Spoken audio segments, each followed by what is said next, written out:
Hey you guys, this is Richard coming back at you from my redstone server, and today we have a very special show for you. This is our 120 product shop today.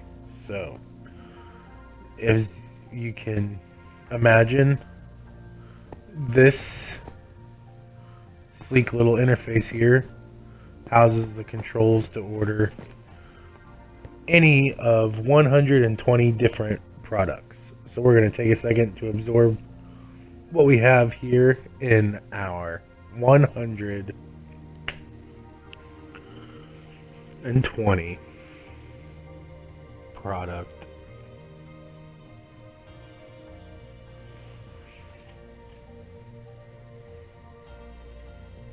shop. And don't be discouraged, this can also be used as a very cool storage and retrieval system for your items. So, let's take a look at what we have here. We're going to start with step number 1. Select category using torch as pointer, A through H. So we have our torch pointer here, and we have categories A, which is going to be cheap building materials. We have B, cheap resources. C, which is mid-tier. We have colored concrete at D, colored glass at E, food and mid-tier resources at F, redstone parts and chests at G, and expensive gear and resources at H. So step number 2 is that we turn the menu book to the page of the desired product before paying. So we have our menu book here, and we can look at it, and we can see that it has the products listed. So on page 1 it has instructions again, and so we're just going to read the example at the bottom. For oak logs, we would turn the wall dial to C and this book to page 2. And we can see on page 2 of this book that oak logs was C, and that the dial would have been, we could turn the dial to C to order oak logs. So now we're going to give ordering the product a shot. But before we do, we must pick our category.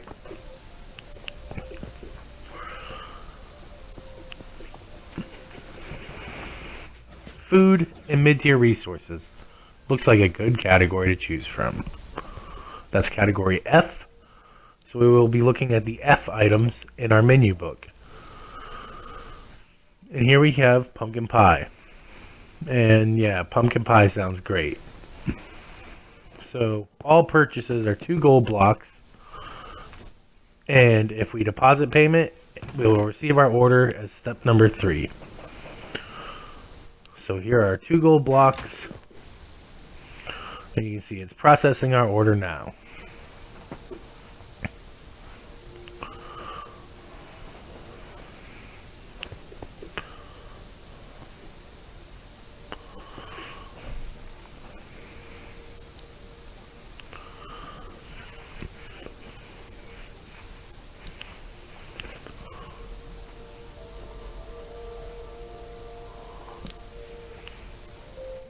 And at the point of completion, we can open the chest and find our 32 pumpkin pies.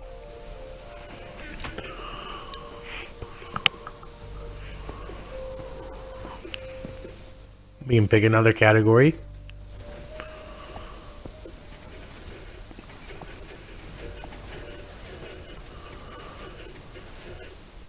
Colored concrete, maybe. About expensive gear. Expensive gear and resources. So we get 1 of these. The sign says that we get 1 per purchase. So that's category H. And how about we go with, of course, a diamond sword. So we're going to go with a diamond sword. So we've selected the diamond sword. We'll go ahead and place our payment into the box, and it will process our order.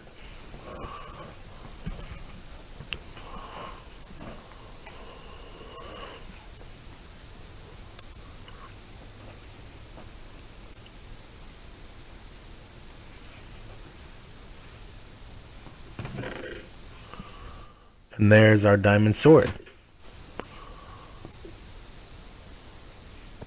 Now, we'll go ahead and turn this to one of our cheap resources. One. And let's select the product before we pay.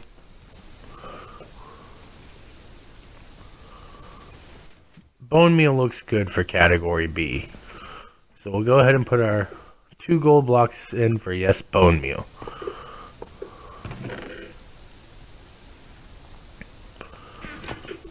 And that will process our order. And as that's happening, we're going to go ahead and take a look at this redstone, guys. So you can see we have a very scattered recoder for our item frame here. And that's going to read the redstone output from our item frame and send that into one of 8 redstone torches that sends a signal up to one of 8 pistons. And in this case, it sends it over to a piston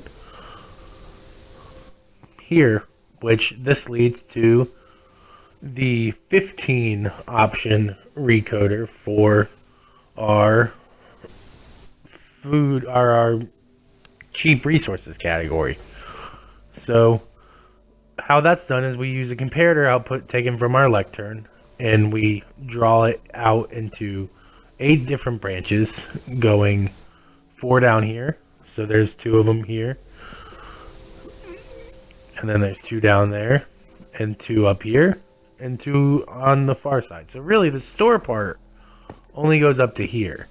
Above here is just storage. So this is a massive storage system, you guys, and it has item filter going along the top, which can sort all 120 products from one convenient location. So of course it's going to take up a lot of space. It could be smaller, probably not a lot smaller, but it could, maybe. And so when a payment goes through, it sends a signal down this redstone line, which goes up and triggers all 7 pulse extenders and 1 piston firing a redstone block. And whichever dial,